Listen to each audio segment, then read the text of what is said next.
As Alex pointed out, the sign-in link on the agenda, as well as the sign-in link on the website, is out of date. We don't have a sign-in link for today, so we will take attendance from the recording instead. I'm not going to read through all these names, but the Google actually records everyone who joins the call, so we'll use that as our attendance list for today. Kathy could not make it today. She has a sick pet and can't make it, and I do not see Brett on the call. So Kathy asked me to run the meeting because Jennifer is on an airplane. So I got tagged at the last minute to run today's call. So I will do the best I can despite being a pinch hitter. And I'm going to share the agenda. Here we go. Kathy had a number of things on the agenda that are follow-up items from the last meeting, but we will start with the call to order. Again, we would normally remind you to sign in online, but we don't have a current sign-in for today, so we will use the attendance from the Google Meet meeting information log. And then we have the CenturyLink/Lumen system performance reports. I don't know if Tracy is on. Tracy Dillow, are you on the call?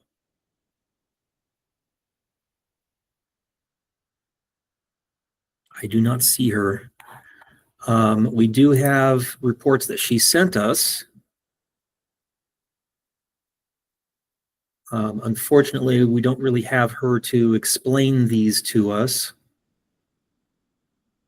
I do see a spike in null test completion codes around December 16th. Looks like it was either the 16th or the 17th based on this chart.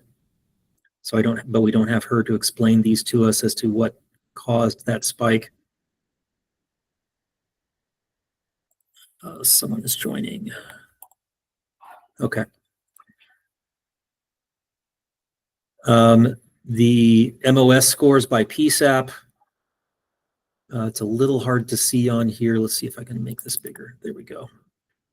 I don't see anything particularly out of the ordinary. They're all very close to the same score, just above 4 points, which is where they've been every month since they started providing us with these scores. The MOS score by ECMC route, you see very little variation all around the same level. Looks like about 4.2, 4.3. More like 4.2. The ECMC route packet loss percentage, again, I don't recall right off the top of my head what the actual trigger is for keeping it under a certain percentage is in the tariff, but it's much higher than what is shown on this chart. And then we have delay variation jitter. This is measured in microseconds. The limit in the tariff is 20 milliseconds. So it would be 20,000, whereas this chart tops out at 300. So we're definitely below the threshold for the tolerance threshold for that in the tariff. And that is all of those reports. Unfortunately, I can't answer any questions about those because I am not CenturyLink or Intrado. But if anybody has any questions on this, we can direct those to Tracy after the call, unless she joins us before the end of the call today.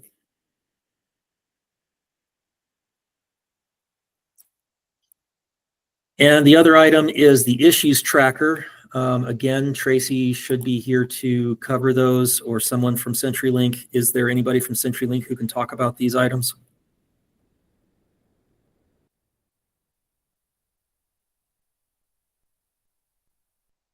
I'm not seeing anybody from CenturyLink on the call, which makes this very difficult to address.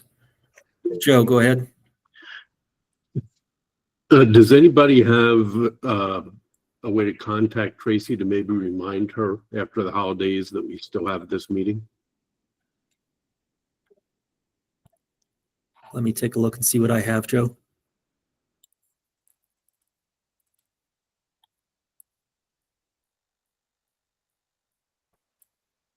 mean, I've got her email address, obviously, but I don't know how rapidly she had, checks her email.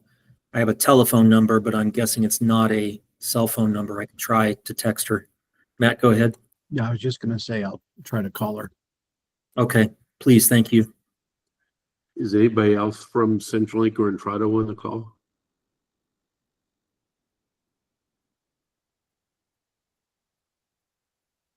Just scanning through the attendee list, I don't see anybody that I recognize as being from CenturyLink or Intrado.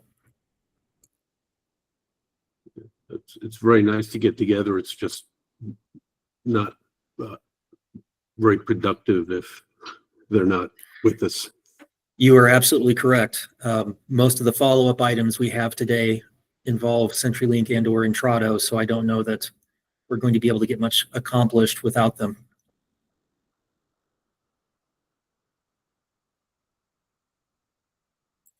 We'll give Matt a moment to make that phone call and see if he's effective with that. Kimberly, go ahead. No answer and no option for a voice message. I'm gonna call Winkleman. Okay, thank you. Kimberly, did you have something? I do. Can you hear me now by chance? Yes. Okay, I was double muted. While we're waiting, do you mind if I ask a question about last mile diversity that maybe you or other folks on the call could answer? Potentially, if it's not about the. So for the ESInet and the improvement plan that was approved for adding in last mile diversity, do we know what we should be expecting from CenturyLink on that physical diversity? Like, what should we be looking for? What is the understanding that we're going to get from the ESInet on that last mile diversity on the improvement plan? I think that would be, if we've got time to spare, to kind of talk about that. Yeah, I think we're probably going to need CenturyLink on the call for that to be able to get any sort of decent detail. Sure, I was just thinking like from a PUC perspective, not so much like what are the requirements when they come in, because they should be starting that project soon, right? Mm-hmm.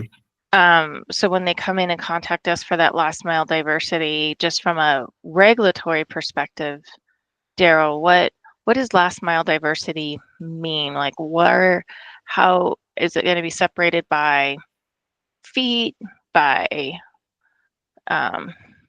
just what should we be looking for? Because they're going to be contacting us to get access into the facilities, to run these, locate, all that stuff is probably going to be starting soon. At least I know for us, we already started with a few of the outreach and contacts for that last mile diversity. So.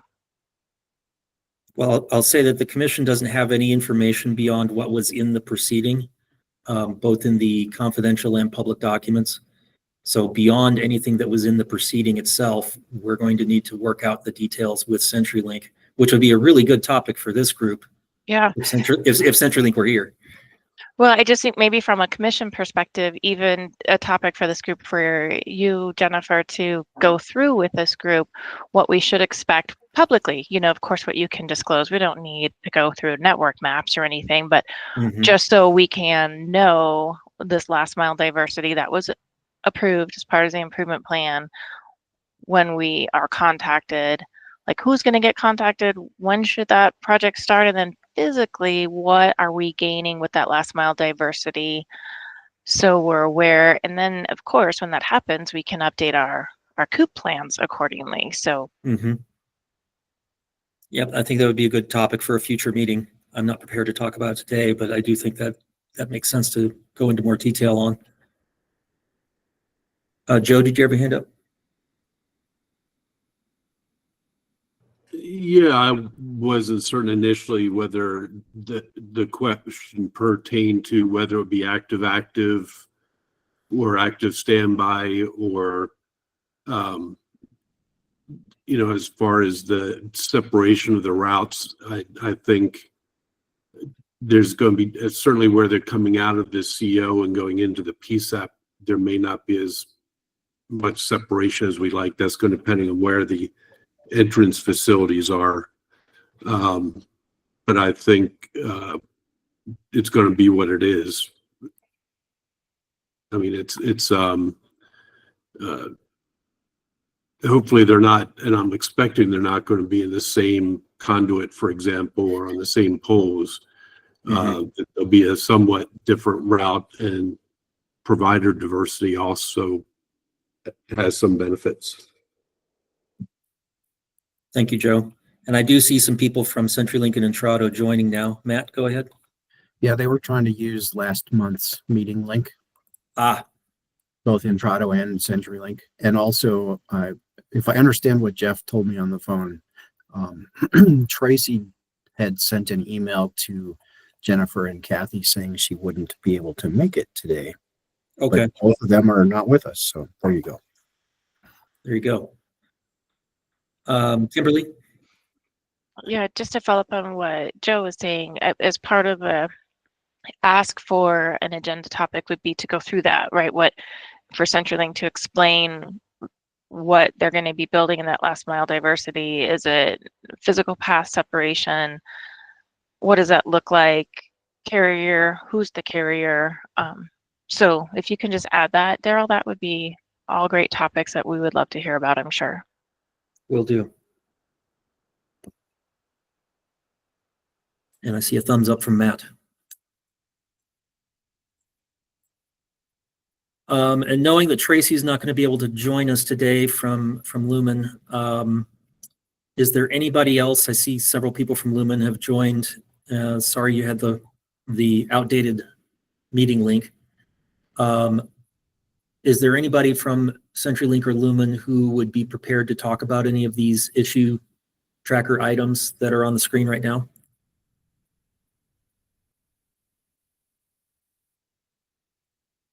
Okay, not hearing anything. I will ask, and I'm sorry, go ahead. Excuse me, no, I'm taking a look at them.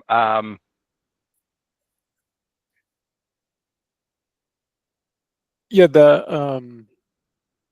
that first one, we had closed the loop on. It was on the tracker, and before we took it off, they just wanted the rest of the information. So that's what that one is. So it could be taken off of the list. Okay. And Tracy actually maintains this list, so Oh, okay, yeah. she'll probably take it off before the next meeting.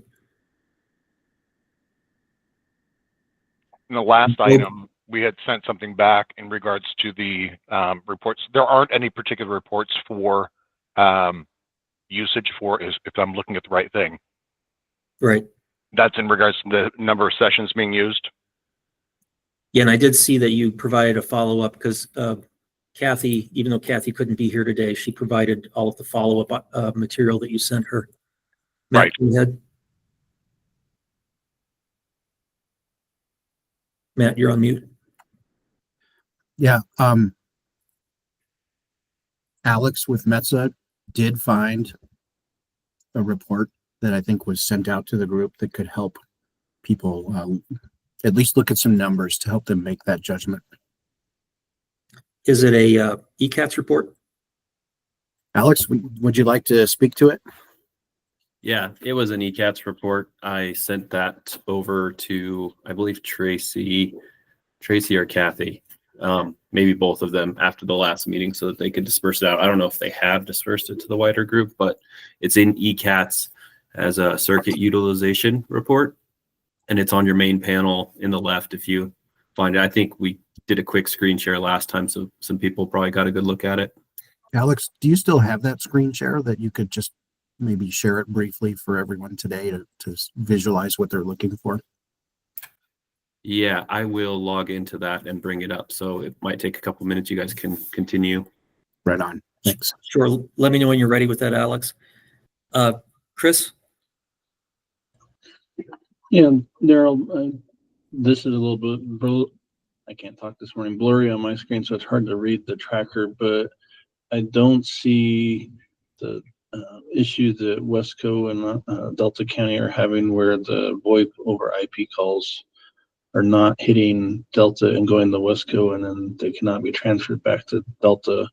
That's still an ongoing issue. Alex or Matt with Wesco, Metza, do you have anything? Should that be on here? Well, I feel like it should be on here. It's been a long-running, serious problem that has affected some difficult 911 calls, real emergencies.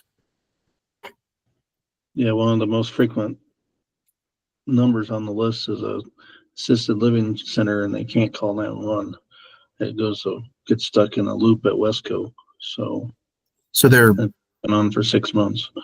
Yeah. So just to remind everybody, what's happening is certain 911 calls that should be going to Delta Dispatch do not ring at dispatch, and they're being instantaneously rerouted to Wesco Dispatch, and then can't be transferred backwards. And the way this is happening is such that they're not showing up in any MIS that Delta has access to. So we have been providing inordinate amounts of support in trying to capture the data for these calls on our side in ECATS and otherwise.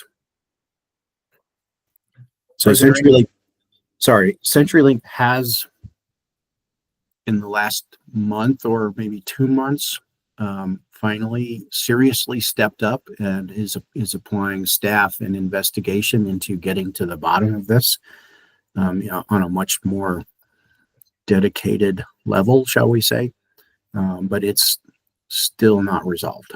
We are getting good regular updates from CenturyLink staff on the work that they're trying to do to figure this out. That's good. Are there any CenturyLink personnel on the call today that have any information on this that they can share? I don't have any information, but I thought this was on the tracker because it's been brought up on this call, and for like Matt said, probably for a while, and and then we've had some other calls just with the PSAPs and vendors and things too. So we'll talk to Tracy, make sure it's on here.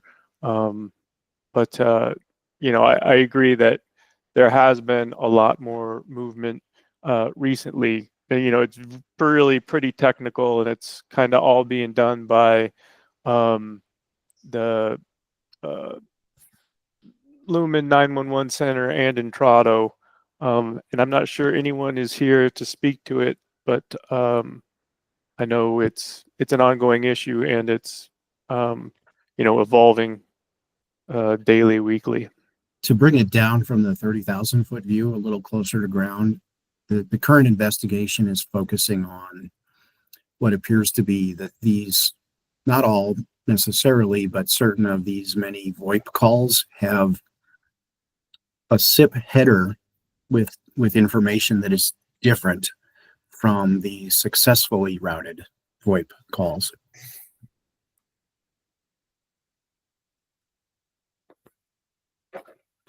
Alex?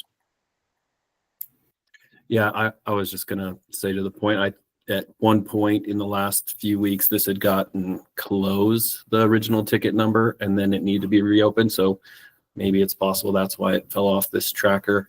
But I agree with Matt and Andrew that this should be on there, and we should have it as a point to talk about. It's been since June affecting calls. I think there's been a couple hundred by this point, so it's pretty significant amount, especially since it's, like Chris was saying, repeat specific places that are trying to call 911 and are not able to. And it's a significant delay before they even hit a dispatch center that's ready to answer them. So I am ready to share that other screen as well too.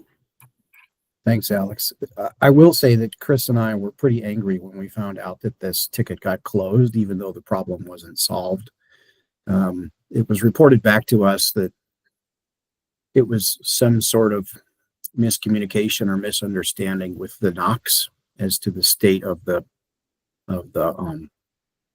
ongoing problem in the bigger picture.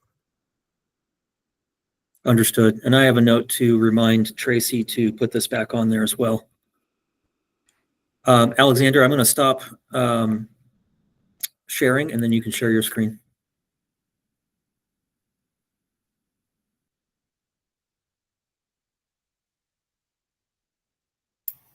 Let me know when you guys can see that. Got it.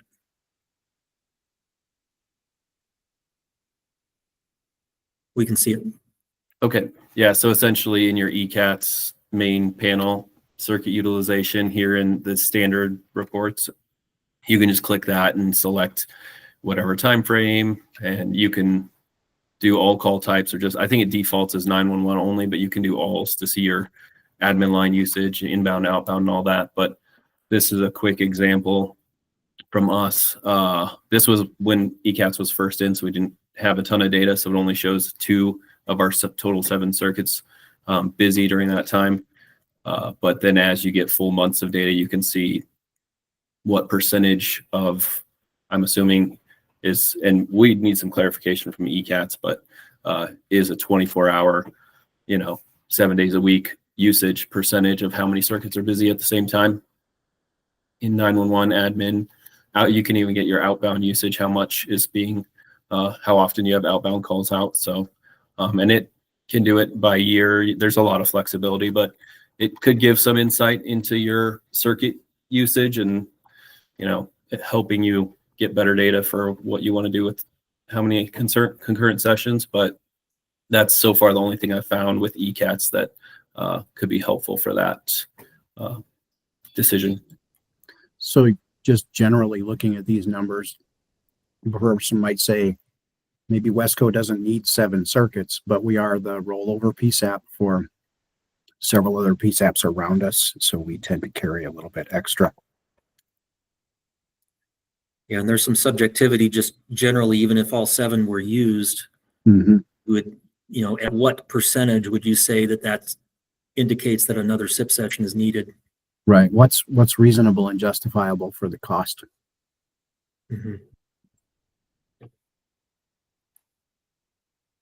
If it would be helpful, I can reach out through NASNA and see if other states have done any sort of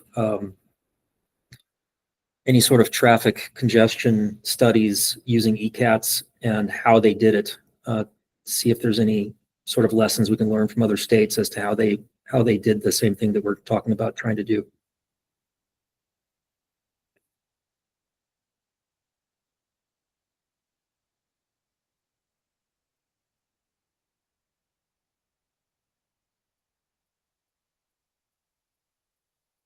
And there was silence. I'll take that as a yes. Yes, please. Okay.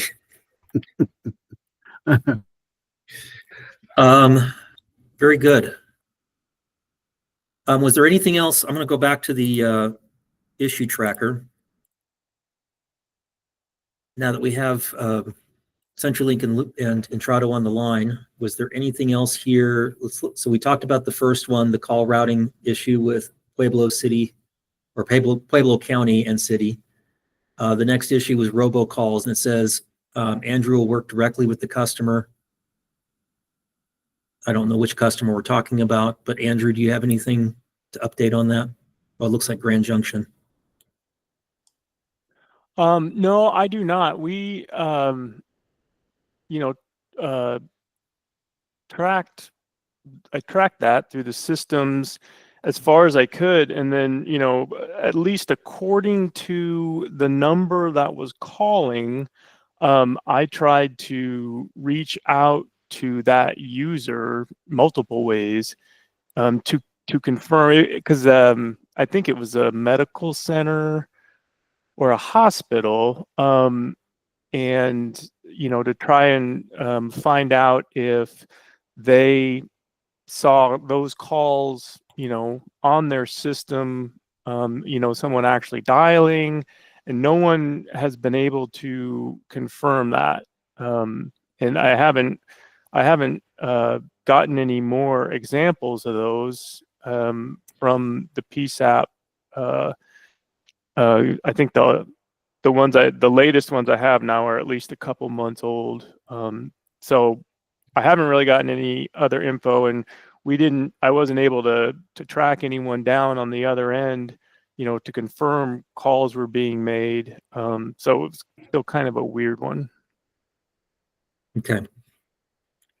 But you are still working on that one then? Yeah, we can leave it on there until and see if they can get me any more examples. We can look again. Okay.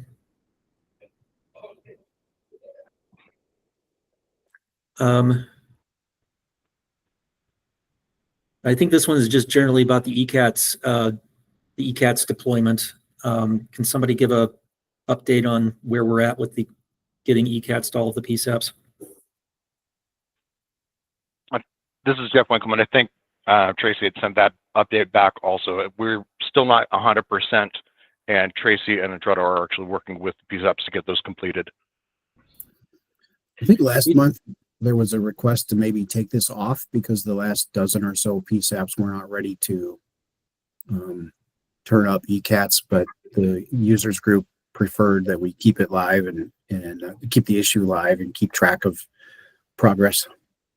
Okay. Hey, Do we have Jeremy Go from ahead. Pitkin County. We had a request on here as well, and I think that's why the title on it had Pitkin County.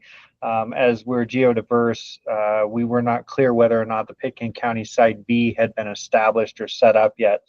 The calls are being fed through ECATS off of the Site A out of Vail, but there was questions whether if we were to fail to our Site B on a geodiverse server that it would feed from Pitkin County to both of those. We have been working with Entrado on that to do some testing and work through that process. So. And I know there was some update material further down on the agenda from Kathy on that as well. So we'll talk about that further. Do we have a sense for roughly what percentage of PSAPs in the state are on ECATS now?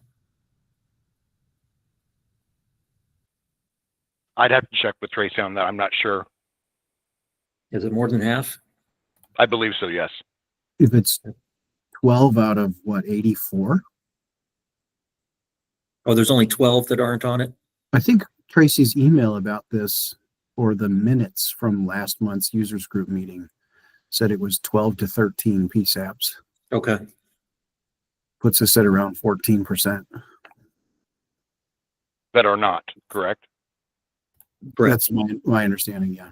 Okay. Oh, yeah, I see. It says here, still a dozen PSAPs pending their paperwork.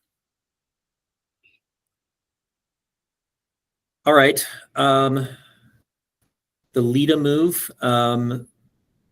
Since Kimberly's on here, I'll just ask Kimberly, do you know where this one is at? And if there's anything that you need from CenturyLink or Entrado about this? Yeah, a lot of things are still open, but we do have a call scheduled. So hopefully we'll be able to button up all those details tomorrow when we have our call at 1:30. Jeff, I do still need the critical items that happened before the holidays to be answered that Tracy was engaged with. I think she engaged you. Okay, let me go back and look at that. Okay, it just had to do with folks from CenturyLink's contractors showing up and digging without a locate along, yeah, and showing up without approval, needing access, all of that stuff. So if we can talk about that tomorrow, that would be great. For sure. Okay, thanks. Okay. No digging without locates. We don't like that. No. All right. The Pitkin and Vale routing, I know there was a further agenda item on this from Kathy. So I don't know if we want to talk about it now or we can wait until we get to that agenda item. We can hold off. Okay. 911 transfer capabilities across state lines.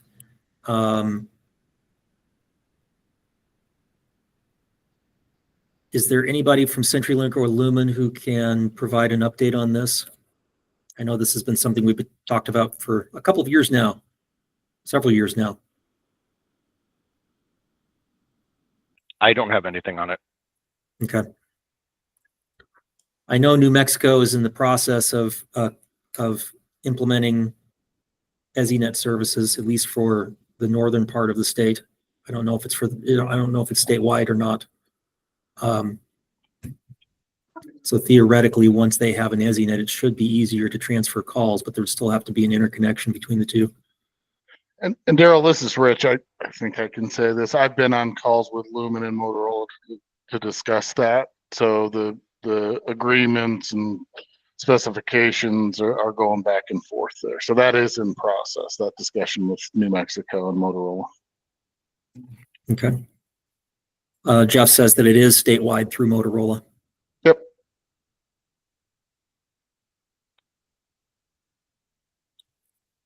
Next is not receiving ECATS data. I think this goes back to that Vail and Pitkin issue that you were just talking about, Jeremy. So we'll wait on that because I know there's an agenda item on it. Perfect. Address notification, email confirmed, Cindy and Missy own. Yeah, I don't know what this means. It's too abbreviated for me. Does anybody know what this one's about? Yeah. For those of us that are that do 911 coordination and in close contact with addressing authorities, or if you are the addressing authority for one or more jurisdictions and you have an email distribution list for addressing notifications, we should not be using the Brightspeed email address. At one time, there had been information from CenturyLink saying that we should no longer notify the CenturyLink Address Management Center. We should instead notify Brightspeed, and that is no longer the case. Tracy and I kind of narrowed some things down over the last couple of months about who should be notified in truth, and was one last thing that she was going to get back to me on a month ago, and I've never heard back from her on it.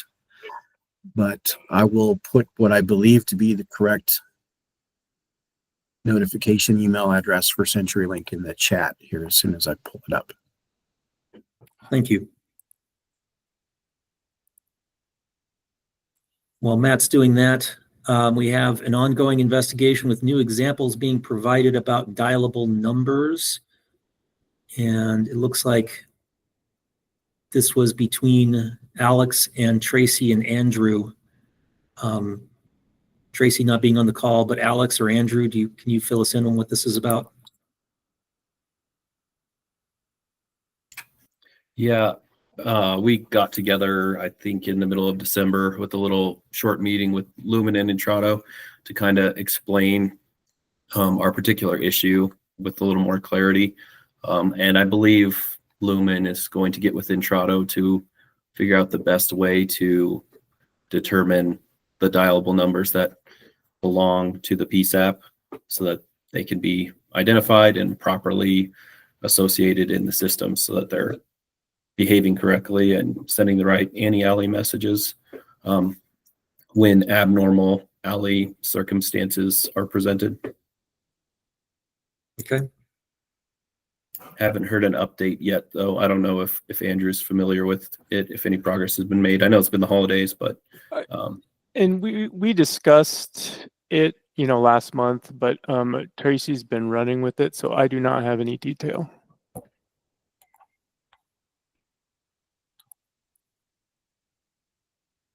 Okay. Hopefully Tracy will be able to give us an update on that at the next meeting.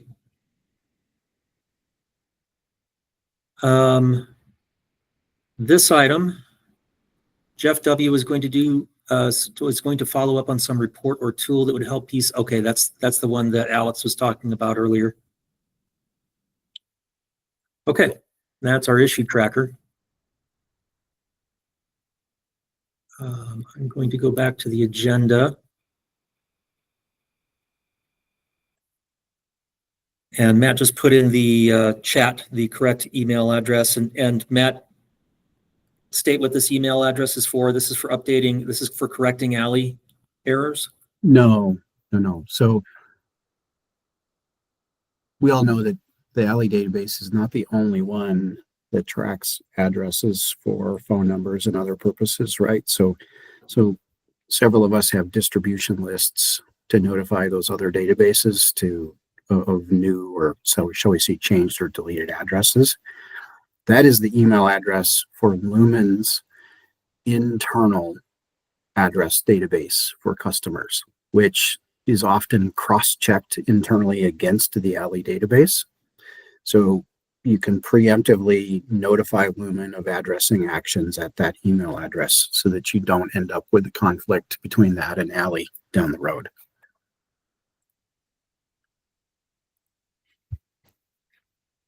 Okay. And I have additional information that I could either email out regarding this, or we could do a screen share briefly. It's up to you. I can stop sharing. Okay. Go ahead. Let's see.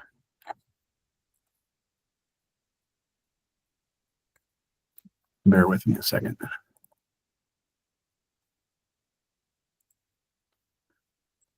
Share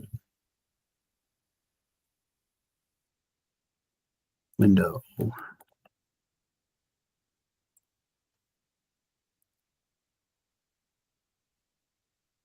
Okay. So are we seeing some bullet points in an email? They are very tiny, but yes. Okay, let me see if I can fix that for you guys. Does that help any? Yes. So this is related to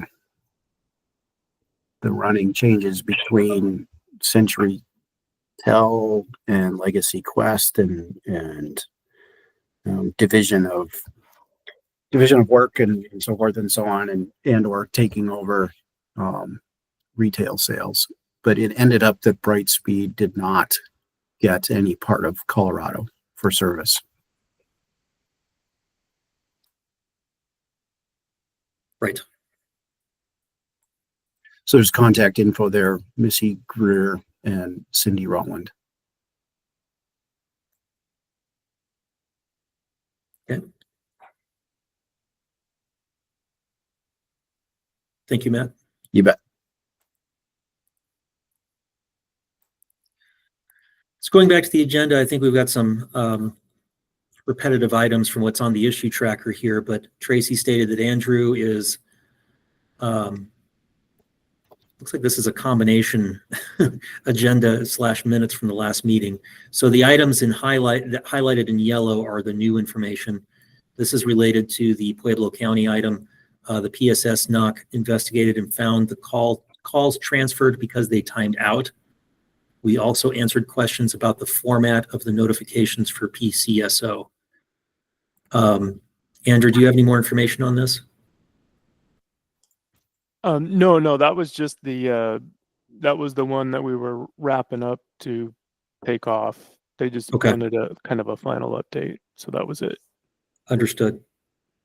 And this is the next item is about the Pitkin specific ECATS information because calls are routed through Vail. The additional information that Rich provided on yesterday by email to Kathy is that Intrado and ECATS are working with Brett. It seems like the issue is a little different than what was indicated on last month's call. From my initial understanding, Brett indicated that they could not get Pitkin specific information through ECATS. After investigation, it seems that this was not accurate. There was an account deactivation issue, but the account has been reactivated. Now the issue seems to be that if traffic is redirected to the Pitkin side B, that ECATS is not capturing the data from that node. I don't think Brett is on, but I know Jeremy is on. Jeremy, can you tell me from your perspective where this situation is and if this is capturing the current status? Yeah, a little bit from earlier. This is capturing kind of the current status. We just don't know if the ECAT server being geodiverse, if it was set up on the side B side, as the Vail side active A has been active through the last few months and feeding the ECATS information. Our question was where that had ended up in the installation process. And if we were to fail over to the B side, it would disconnect both Pitkin and Vail from that ECATS connection. And so had an email with them yesterday on it. We just need to validate that ECATS equipment in Pitkin County is set up and configured to pass if the side B server goes active. Okay. Rich, do you have any more information about what will be done to determine this? I mean, there's emails going around, so I think they're setting up a test, Jeremy, if that's right.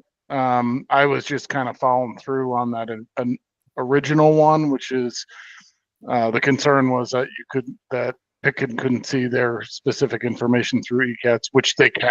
It's more of an issue of the server, whether or not both sides are being captured by the servers at those locations.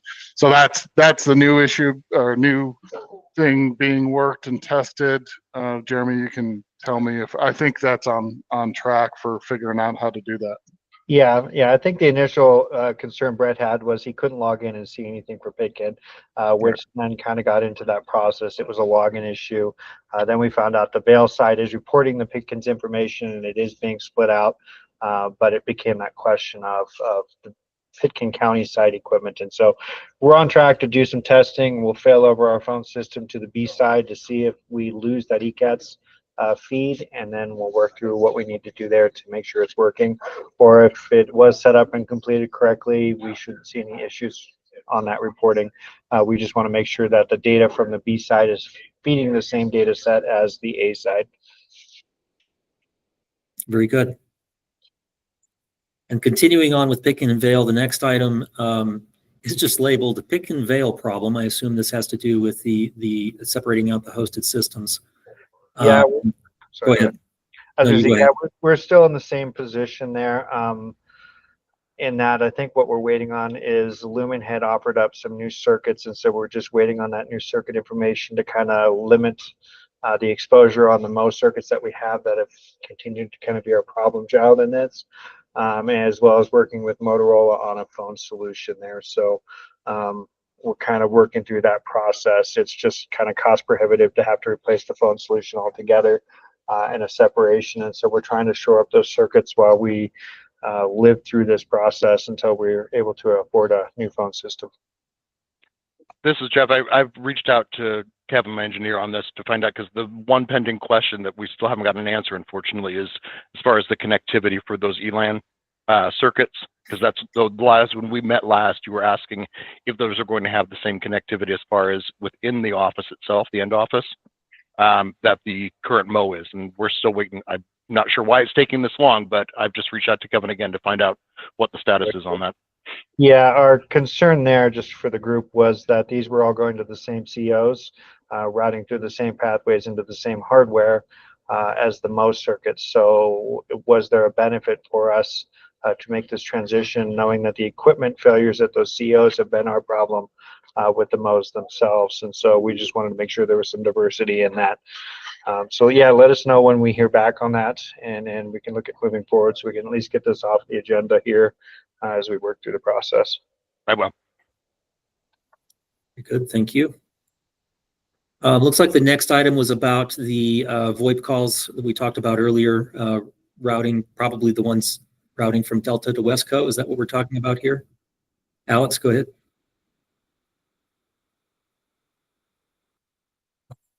Alex, if you're speaking. Sorry, I just realized I was muted. Thanks.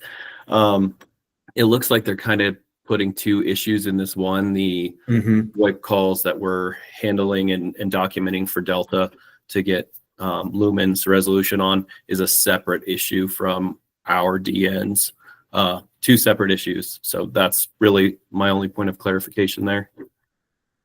Understood. And we talked about both of those already. Correct.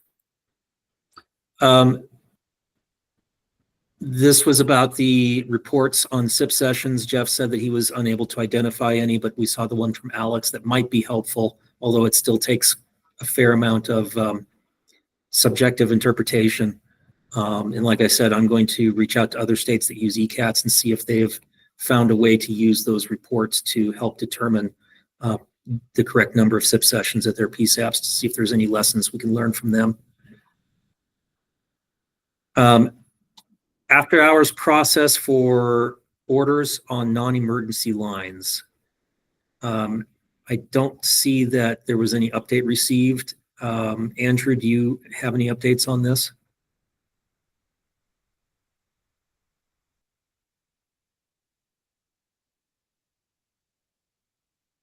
Andrew, if you're speaking, you're on mute.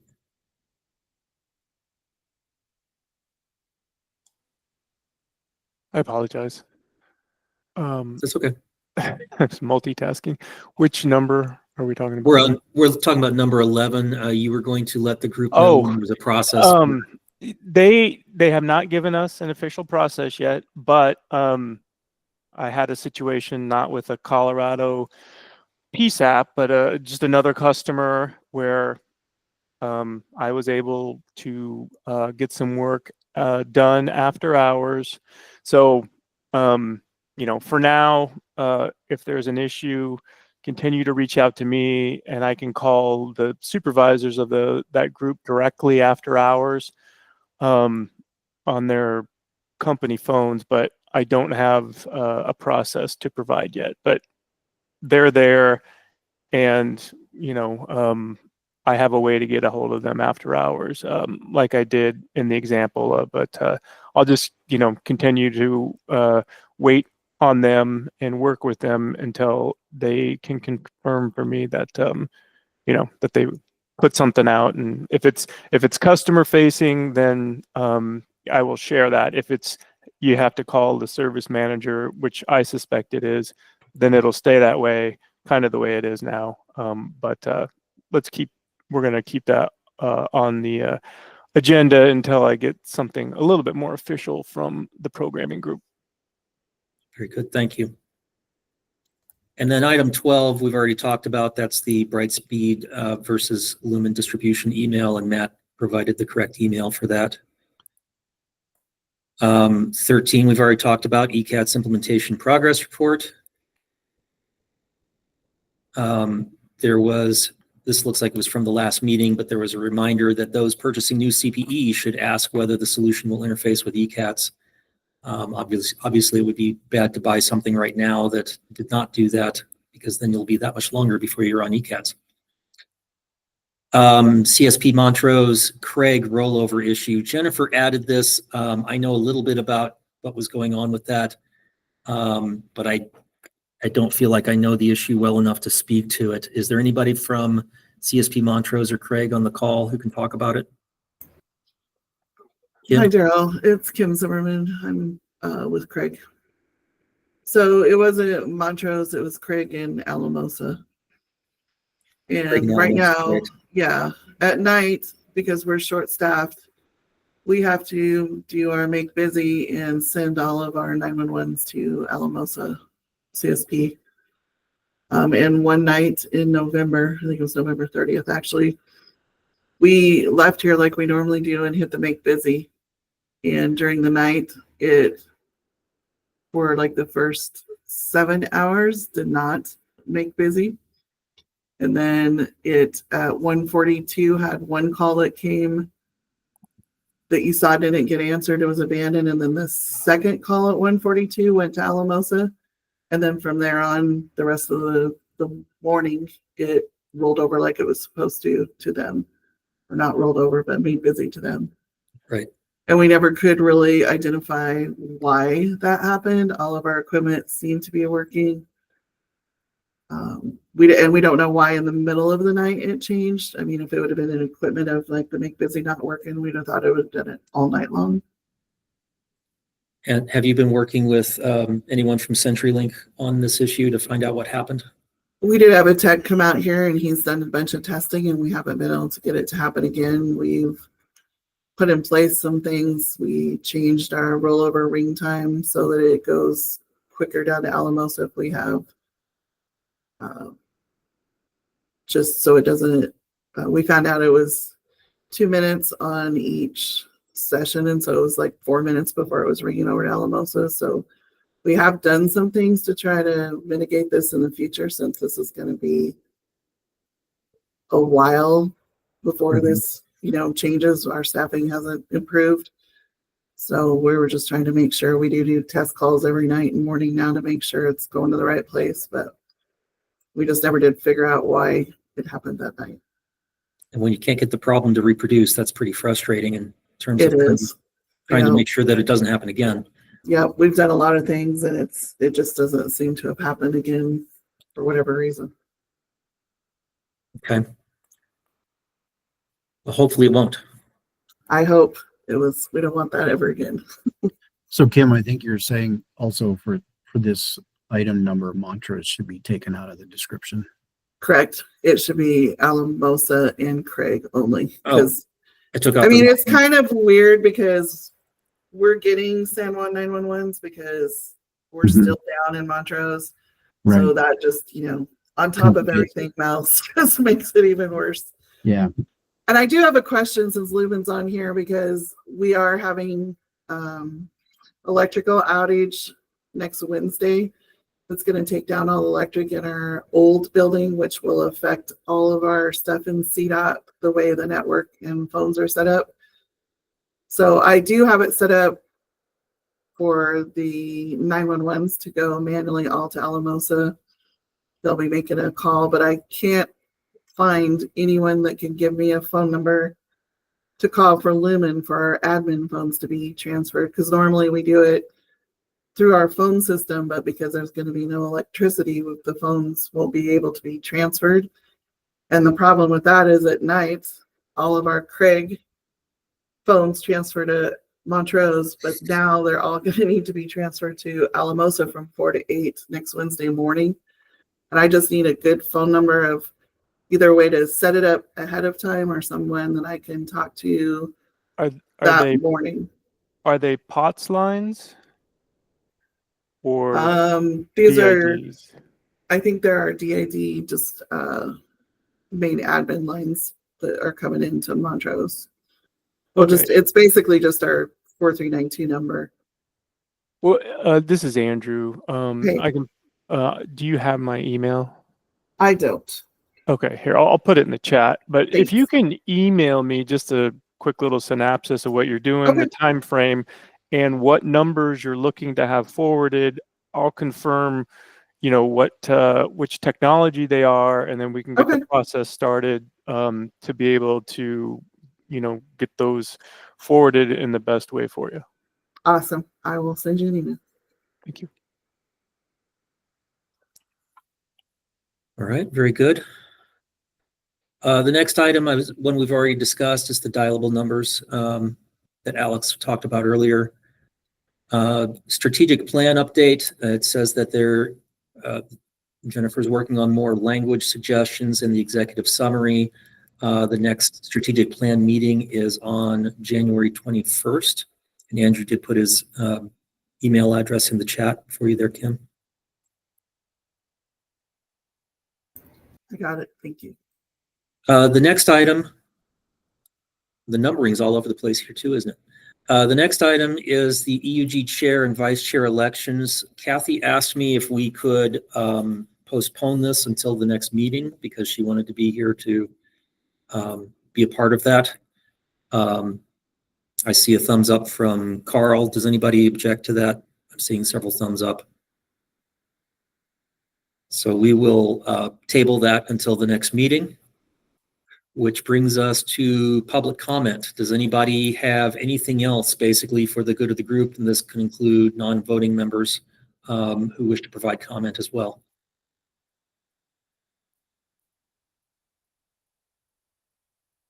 All right, not hearing anything, we will move closer to adjournment here. I'll just say that I've written down a number of these action items, including Kimberly's request to get an update from CenturyLink on what the last mile diversity build out will look like and what the PSAPs can expect from that. Kimberly, I think on that, it might be helpful if you have a list of questions that we can forward to CenturyLink so that they will be prepared to answer all of those before the next meeting. I think that would be very helpful. Do you think you can do that? Yes, of course. Great. I'll just send them to Kathy and Jennifer, if that works. Sounds good. Okay. Sounds good. And then we can even send them out to the rest of the users group. So that if anybody has any additional questions they'd like to add to the list, then we can make sure that CenturyLink has all of them. And I'm also going to ask Tracy to add the Delta 911 calls rerouting to Wesco back onto the issue tracker. And I'm going to be reaching out to NASNA to find out if other ECAT states have found a good way to use their reports to determine the proper number of lines at their PSAPs. There may be other things that I'm missing, but they will come out when we put the minutes together. So with that, we will end 2 minutes before the top of the hour. And I thank everybody for joining and putting up with me as your guest host for the day. Fine And, job. Fine job. Thank you. Thank you. Hopefully Kathy and or Jennifer will be available for the next meeting. Everybody take care, and I hope you had a happy new year. Happy New Year, everyone. Thank you. Thank you. Thanks, Daryl.